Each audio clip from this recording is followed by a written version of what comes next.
அனைவருக்கும் வணக்கம். நம்ம சேனலில் நீங்கள் இப்போ தான் முதல் முறை பார்க்குறீங்கன்னா மறக்காமல் சேனலை சப்ஸ்கிரைப் பண்ணிக்கோங்க. பக்கத்தில் இருக்க பெல் ஐக்கானையும் எனேபிள் பண்ணிக்கோங்க. அப்போ தான் நாங்கள் தினம் போடுற வீடியோ உங்களுக்கு நோட்டிஃபிகேஷனாக வரும். இறைவனுடைய அருளும் ஆசிரும் உங்கள் அனைவருக்கும் கிடைக்கப்பெற என்னுடைய மனமார்ந்த வாழ்த்துக்கள். தைப்பூசத்தை அடுத்து வரக்கூடிய முக்கியமான வழிபாடானது மகா சிவராத்திரியான வழிபாடு தான். அதை பற்றி தான் இந்த பதிவில் நம்ம பார்க்க போகிறோம்.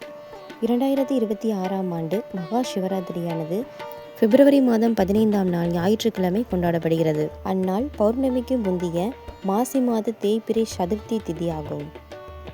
மகா சிவராத்திரியானது சிவபெருமானுக்கு உகந்த மிக முக்கியமான விரத நாளாகும். பிரபஞ்சத்தை பாதுகாக்க சிவன் ஆழகால விஷத்தை அருந்திய இரவாகவும், சிவன் பார்வதி திருமணம் மற்றும் சிவபெருமான் லிங்க வடிவில் தோன்றிய நாளாகவும் இந்நாள் கொண்டாடப்படுகிறது. அன்றைய தினம் இரவு முழுவதும் கண்விழித்து 4 கால பூஜைகள் செய்து சிவபெருமானை வழிபடுவதன் மூலம் பாவங்கள் நீங்கி ஆரோக்கியம் மற்றும் மன அமைதி கிட்டும் என்பது ஐதீகம். மகா சிவராத்திரியின் வரலாற்றை பற்றி சற்று காண்போம். பிரம்மாவுக்கும் விஷ்ணுவிற்கும் இடையே யார் பெரியவர் என்ற போட்டி வந்தபோது அவர்களுக்கு இடையே அடிமுடி காண முடியாத அக்னி பிளம்பாக சிவபெருமான் தோன்றி லிங்கமாக காட்சி கொடுத்த நாள் இந்த மகா சிவராத்திரி நாள்.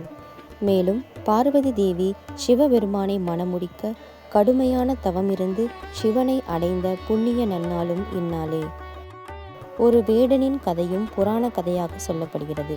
காட்டில் வழி தவறிய ஒரு வேடன் பசியால் சிவராத்திரி அன்று தெரியாமல் இரவு முழுவதும் கண்விழித்து வில்வ மரத்தடியில் இருந்த லிங்கத்தின் மீது வில்வ இலைகளை போட்டு வழிபட்டதால் அவனது பாவங்கள் நீங்கி முக்தி பெற்றதாக புராணங்களும் சொல்லப்படுகிறது. மகா சிவராத்திரி அன்று வழிபாட்டு முறைகளை பற்றி காண்போம். காலை முதல் மறுநாள் காலை வரை உண்ணாமல் நீர் அருந்தி அல்லது பழங்கள் சாப்பிட்டு விரதம் இருக்க வேண்டும். சிவாலயங்களுக்கு சென்று 4 ஜாமங்களும் நடைபெறும் அபிஷேகங்கள் மற்றும் பூஜைகளை கண்டு ஓம் நம சிவாய மந்திரத்தை உச்சரிக்க வேண்டும். இரவு முழுவதும் கண்விழித்து சிவனை நினைத்து இருப்பது சிறப்பான ஒன்று. இந்த இரவில் விரதமிருந்து 4 கால பூஜை செய்து கண்விழித்து வழிபட்டால் சகல பாவங்களும் நீங்கி இஷ்ட சித்தி கிடைக்கும் என்பது நம்பிக்கை. சிவலிங்கத்திற்கு பால், தயிர், தேன், நெய், சந்தனம் கொண்டு அபிஷேகம் செய்து வில்வ இலைகளால் அர்ச்சனை செய்வது மிக சிறப்பான ஒன்றாகும். பெண்கள் தங்களுக்கு நல்ல கணவர் கிடைக்க வேண்டும் என்றும் சுமங்கலி பெண்கள் தங்கள் கணவரின் நீண்ட ஆயுளுக்காகவும் இந்த சிவராத்திரி விரதத்தை மேற்கொள்ளலாம்.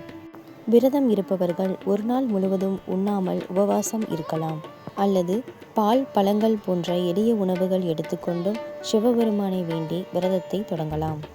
இறைவனுடைய அருளும் ஆசிரும் இந்த மகா சிவராத்திரி நாளில் உங்கள் அனைவருக்கும் கிடைக்கட்டும். இந்த வீடியோ உங்களுக்கு பயனுள்ளதாக இருக்கும்னு நம்புகிறேன். இது போன்ற ஆன்மீகம் தொடர்பான வீடியோக்களை காண நமது சேனலை சப்ஸ்கிரைப் செய்யவும். நன்றி.